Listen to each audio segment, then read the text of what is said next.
Hello mga katrops, it's me, Dara, ang Dora ng Taiwan. Ngayong araw ay naisipan kong gumawala mag-isa.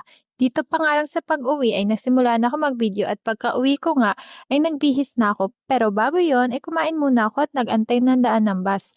Dito kasi sa Taiwan ay may oras ang mga bus na dumadaan at may mga code number sila kasi may kanya-kanya silang ruta. Kaya maganda medyo maaga pa lang ay nasa waiting area ka na. Kung hindi, malalagpasan ka and another wait ka na ulit sa kasunod na bus. Sumakay pala ako ng bus 238 to Pongyan Station at simula Pongyan to Taichung Station. Bababa nga lang pala ako dito nang mapahawak ako dito. Going back to Honolulu just to get that Maui.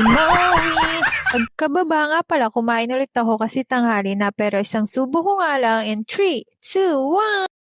Nasa painted anime street na nga tayo agad. Unang tingin ay simple lang dito. Hindi gaanong kalawak pero makikita mo dito na isa siya sa sikat na pinupuntahan ng mga turista at lokal na nakatira dito.